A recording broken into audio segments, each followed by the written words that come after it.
What's up, space pirates? This is your Admiral, the ridiculously ruthless Dr. Disaster, and I'm gonna let you guys in on a little secret. Be careful who you share this with, because apparently it is a multi-million-dollar idea that some people simply cannot grasp.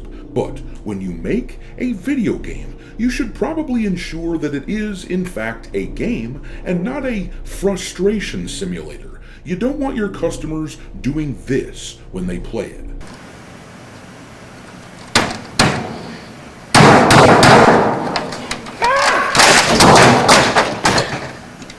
That sort of reaction from gamers isn't generally considered good, but based on all the glitching and horrible bugs that we've heard about in the recently released AAA game Mindseye, that is exactly the reaction that people were having to this turd. Look at this game's Metacritic score.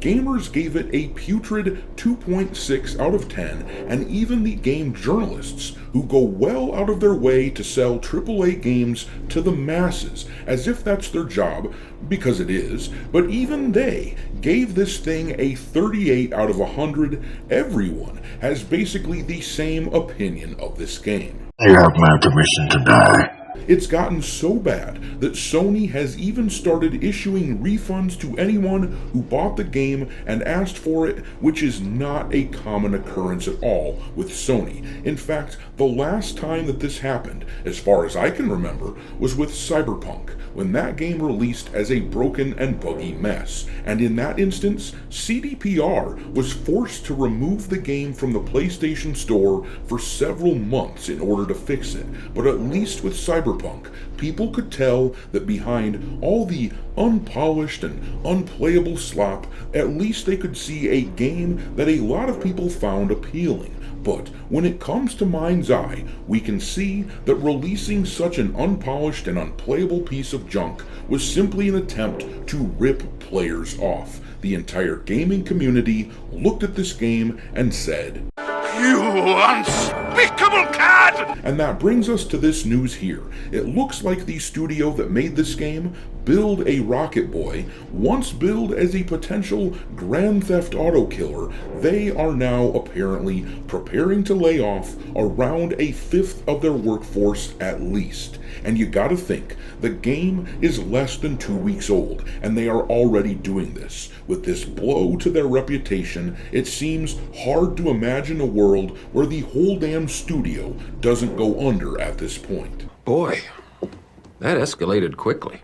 I mean, that really got out of hand fast. It jumped up a notch. It did, didn't it?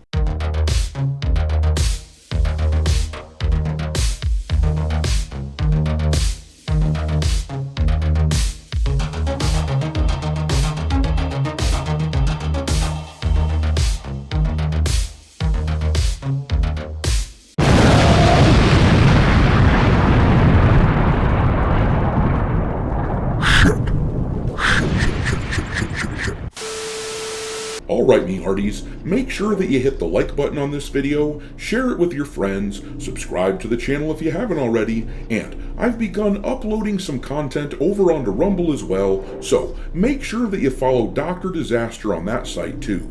In any case, let's take a look at what has happened to the people over at Build a Rocket Boy.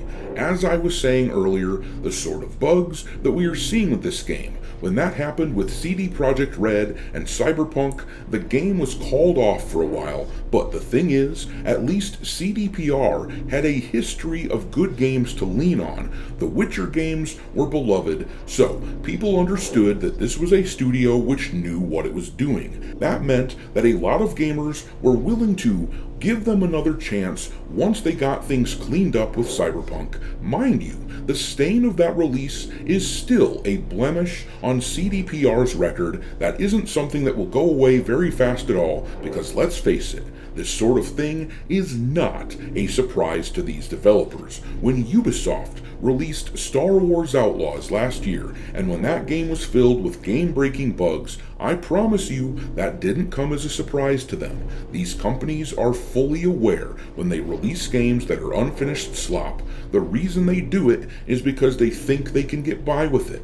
They believe they can sucker people into buying their games based on the strength of their reputation, and then they figure everything will be okay in the end if they just fix it in post, putting out a patch that makes everything better after a few weeks or months or however long it takes. But with a game like Mindseye from a brand new studio, that strategy, which doesn't really work for anyone, mind you, but that strategy is completely dog shit for a studio that has no history of good games at all to lean on. Ubisoft was able to lean on the old Assassin's Creed games. CDPR can lean on the Witcher games, but Build a Rocket Boy, this is all they have. But look at this here. This is the VG Analytics page for Mindseye, where they analyze how many copies of a game have sold over on Steam, and it shows here that they have only sold about 58,000 copies on that platform.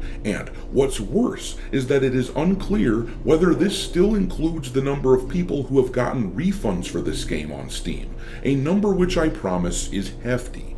Any way you slice it though, when you are selling a few tens of thousands of copies on a AAA game with a budget that is likely $100 million or more, in fact, if you look at this here, a supposed developer for the game revealed that they might have a budget of somewhere around $500 million. Now, I kinda doubt that this is true. It would be hard to imagine someone was suckered into putting that much capital into a brand new studio, but certainly someone spent a lot on this supposed GTA killer, which is why we're seeing this here. This article comes to us from IGN. It says here, Build a Rocket Boy has told staff a redundancy process has begun. And I'm going to pause right there. I despise this soft language that these corporate types use in order to cover up uncomfortable truths. Just say it like it is. People are getting fired. They're getting fired because the game they made sucked and it sold like shit. Simple and effective language. There's no hiding anything there. I can't stand corporate speak, and I just feel compelled to call it out when I see it, but I digress. Let's read this. They told staff a redundancy process has begun amid the disastrous launch of Mindseye. The cuts could affect over 100 employees, studio sources have told IGN. One person who asked to remain anonymous in order to protect their career told IGN there's no word yet on exactly how many staff are affected, but the standard 45-day consultation process starts today, June 23rd, which, according to UK law, is triggered when an employer proposes 100 or more redundancies within a 90-day period. IGN understands Build a Rocket Boy currently has around 300 UK employees with around 200 abroad. So, out of 500 total employees, it looks like Mindseye is getting ready to eliminate the jobs of at least 100 of them, which is why this UK law is being triggered for a consultation process. So, at least 100 people, and probably a bunch more than that, but at least 20% of the whole studio is being removed. It's like I said, this sort of mentality where a studio thinks they can release a broken product and that there won't be consequences, that simply isn't reality. It even affects the likes of Ubisoft, who is one of the biggest companies in the industry. They've developed a reputation for releasing buggy games, and that is one of the reasons why the stock value of their company has plummeted so drastically. Gamers are actually pretty good at communicating with each other.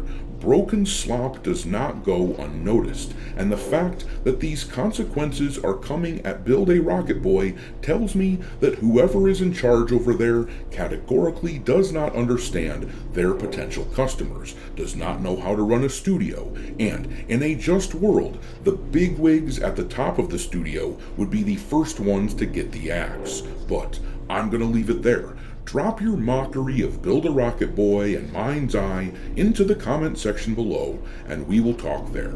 Thanks for watching, me hearties. If you haven't already, your Admiral is inviting you to subscribe to the channel and become a part of the crew. Life as a space pirate may not be glamorous, but there's always plenty of booty.